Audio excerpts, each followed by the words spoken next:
Welcome to HITea with Grace, where we spill the tea on HITea. Today, I'm honored to welcome to the pod Dr. Anita Phung, research physician at Lindus Health. Thanks for joining me today, Dr. Anita. Thank you for having me, Grace. Really excited to be here and to share my insights. And Happy New Year. Happy New Year. So tell me about the career path that brought you to your role today. It's an interesting career path. To summarize it, I always followed something that I was interested in. So most of my peers have conventionally followed a specialty, but I followed what interests me. So I went and finished my training as a junior doctor or a resident, as they call it in the States, and went into pharmaceutical medicine to explore what it had to offer, because they didn't really teach us very much about the specialty at medical school. And then I felt that I wanted to be a consultant in something. And so I went back to training and completed my training in family medicine, and then thought, what could I do that would have a big impact besides the local population that I would serve? What could I do? And so I played to my strengths and thought of all the specialties that I'd experienced and practiced in.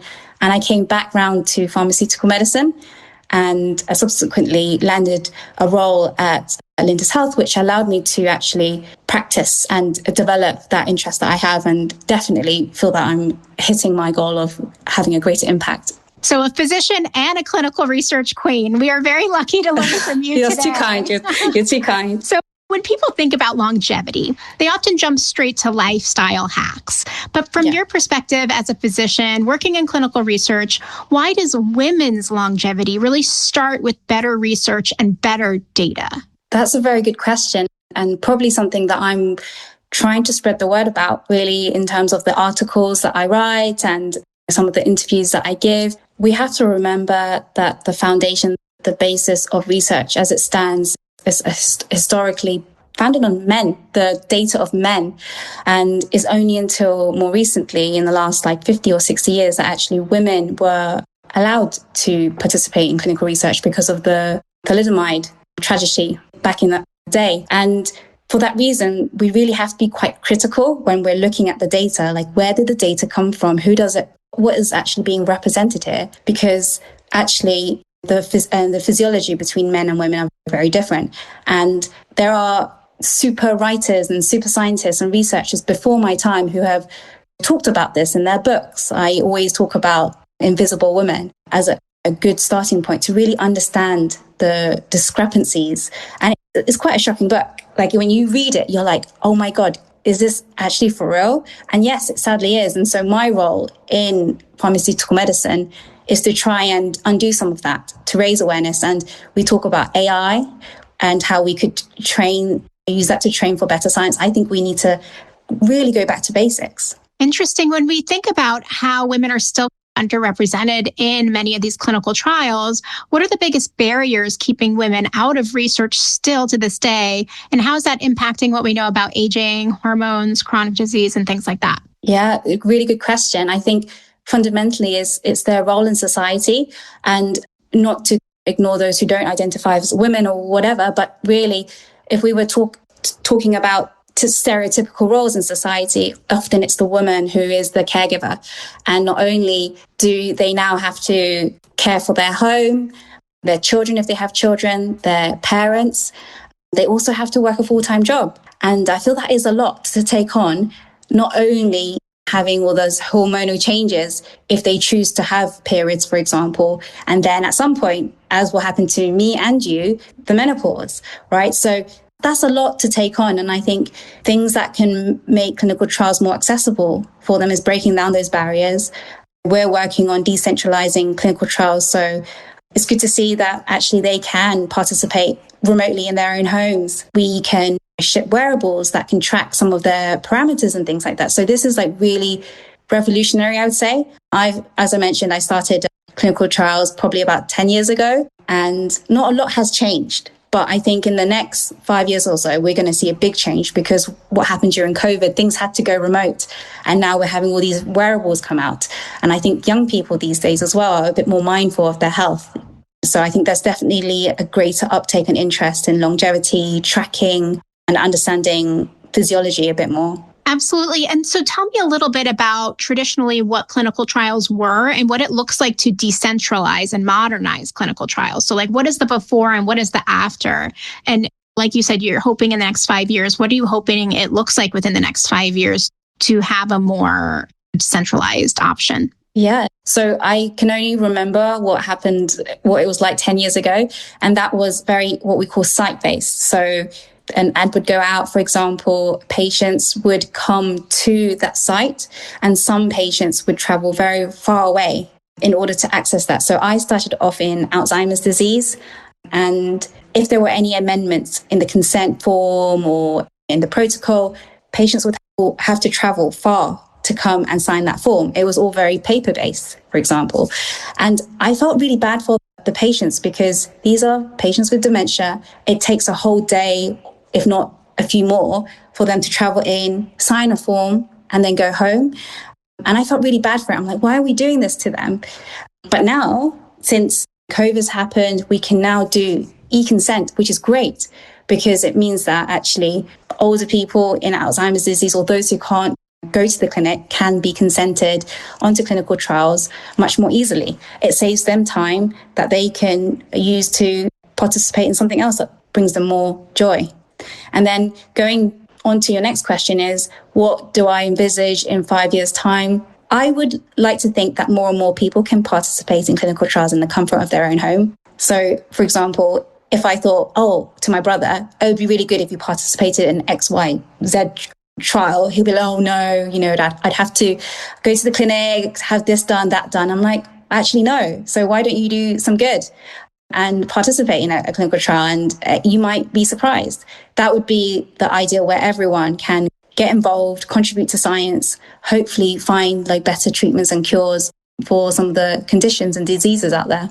When we think of what a women's health kind of clinical research platform looks like, what is different about kind of a one that focuses on women's health versus other general population health? So this is a very interesting question. I guess part of it is culture, how women perceive illness and how men perceive illness, but also language as well. We're talking about that kind of culture. Because in the book I mentioned, Invisible Women, a man and a woman can present with similar symptoms, but it might be assessed as different things. And it is really important to really understand that.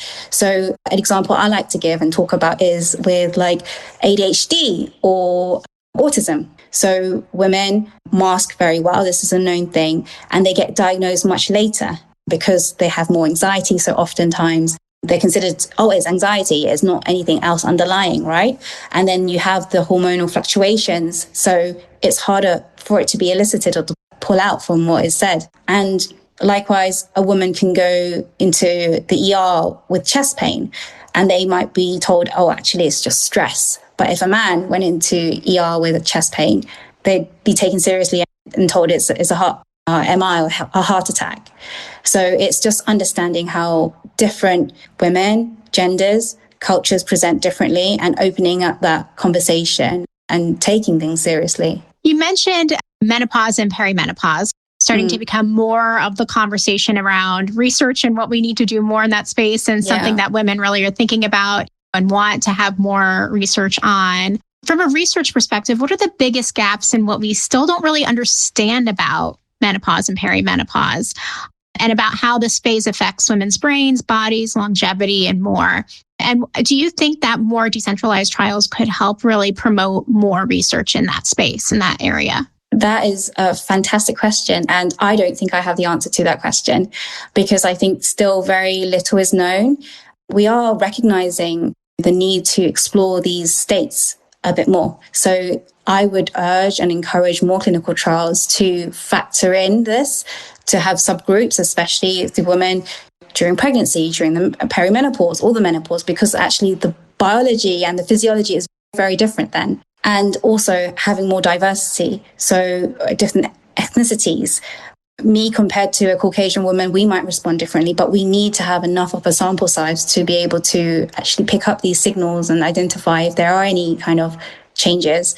But moving forward, I'd love to see, if we can, a bit more like of pharmacogenetic medicine, where we are doing genetic testing, for example, looking at variations, because there are variations out there. But actually, I don't think it's something that is looked into as much as we could be doing. It does seem like if women want better care in the future, we need to have better data today, right? And I'm sure you've seen that as a physician. You can only care for so many patients, but then once clinical research is done, it can reach so many more people, that information.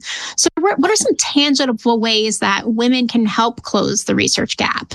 Whether it's like participating in clinical trials or simply wearing wearables, or is there something else that I'm missing, or what can we do to help promote this better research? Yeah, I think getting involved in clinical trials, but actually I think it's down to also the society to break down those barriers, really and truly.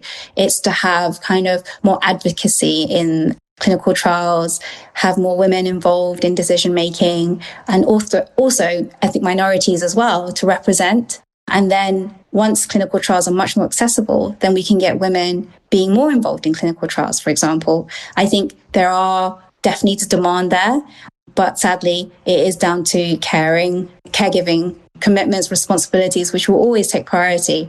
It's just very typical of their behavior because it is the kind of mothering and nurturing instinct that you have. You have to take care of your family. As you're thinking about the future of clinical research and women's health, what is something you want the world to know? What is something you wish you could just scream from the rooftops? I would love to scream right now, but I won't because I don't want to deafen you. I think clinical trials is not just for women, it's for everyone. In my interviews, in my articles, I talk about women contributing to half the world's population, but actually it affects men as well. Because if we keep women well, that we keep their partners, their brothers, their fathers well as well, because they are caregivers, right? And they look after others.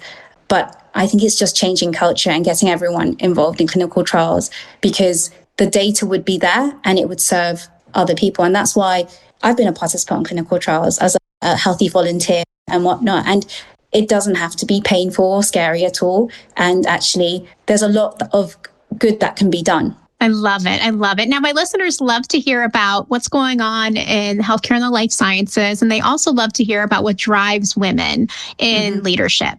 So as a very successful physician and now clinical research consultant, what are things that you do in your personal life that really help you work your best to make a difference? I like to challenge myself every year and give myself a mental and physical challenge.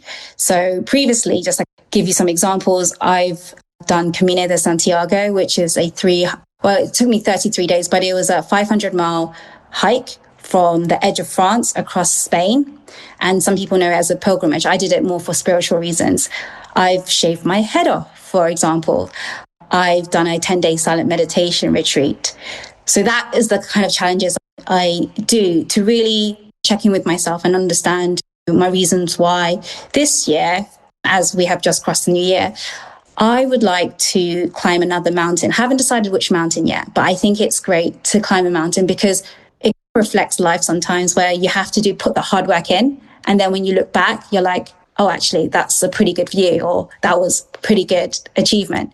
So I have to decide on the mountain. If you have any suggestions, as long as you don't say Mount Everest, I'll be okay with that. I love it. There are so many amazing mountains in the Northeast. So you should come over to New England and we'll hopefully challenge you for the new year. That'll be good. As you think about challenges in your life, those mountains that come your way and just try to tear you down, just try to keep you from getting to that next level, to that next peak, what are some things that you do to overcome challenges in your real life? It depends on the challenge. Some are easier than others.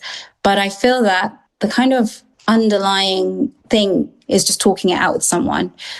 And whether it's a work-related challenge or a personally related challenge, I have my mastermind group. I don't know whether you know this concept, but I read Think and Grow Rich by Napoleon Hill, and he talks about having a mastermind group.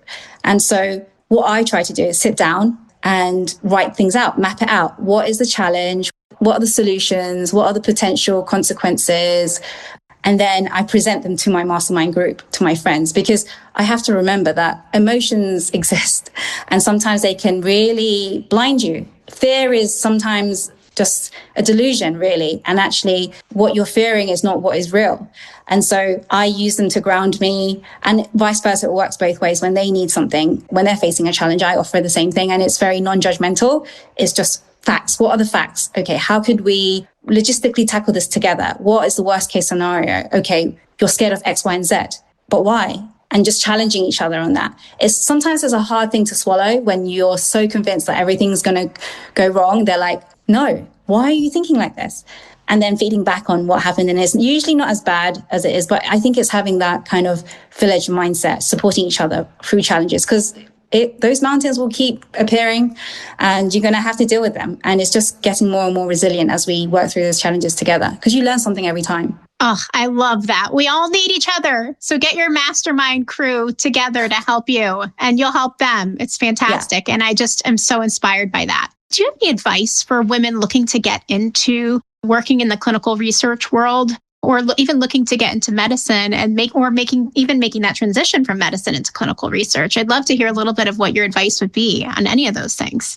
I think reflecting back on my experience, what held me back was probably fear that I would not be good enough, fear that I didn't have enough experience or expertise. It was all in my mind, really. I think as long as you have, in some ways, the tenacity and a good reason, just follow through and the experience will come. Someone will see you for your passion, for your reason why, and take you up on that. I think a lot of us have imposter syndrome and whatnot. And it's just, you know what, get coaching for it to make yourself feel more confident if you need to. Sometimes I have to check in with a coach now and again. There's no shame about that at all.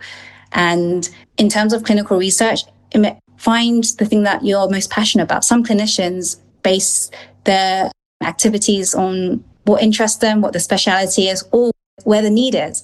And women get involved in other projects, become co-founders because themselves or a relative has been shortchanged or something, and they want to make a difference. They might want to make a change. So just find your reason why and run with it. Love it. Now, to finish this conversation off right, where can our listeners find you online? Well, I'm on LinkedIn, so happy to share that. It's quite straightforward. I think it's linkedin.com/Dr. Anita Phung. And otherwise, I'm not on any other social medias because I think part of it is having that boundary. People find it a bit bizarre, but I use LinkedIn and they can find me there. And I'm always as responsive as I can be. But I think this is the humbling thing of social media. Use it to your advantage, but also having those boundaries, because it can get a lot. Let's be real. Like, it can get overwhelming. Absolutely. That's terrific. Now, before I forget, did you happen to bring tea with you today? And if so, tell me about your mug. I did bring tea, and I also bring a towel underneath it, because whilst I was preparing for this podcast, I got too excited and spilt the tea. And so actually there's a pool of tea, jasmine tea rather, beneath me. And I'll show you my mug.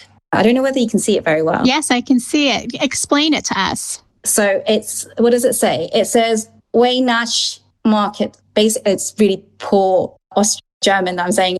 It's winter night market. So basically, I was in Vienna over Christmas and I bought this at the winter market, and it comes with a cup and everyone goes around drinking the hot drinks in a proper ceramic cup. So there we go. It's beautiful. It's just like, it reminds me of this gorgeous Vienna Christmassy, wonderland with a warm drink. It is beautiful there, I have to admit. And then here on the other side, you get like a picture of the palace, Schönbrunn Palace. I even went to the Imperial Lights show on high recommendations from a native Austrian there. And it was beautiful. Honestly, they had the classical music playing and the lights. And I was really impressed. I was like, how good can a light show be? The Austrians take it to a whole new level, I'm telling you. That is too good. Well, at least now I know where I'm going to be next year. That sounds amazing. No, for sure. I'll send you some videos and whatnot. You can have a look.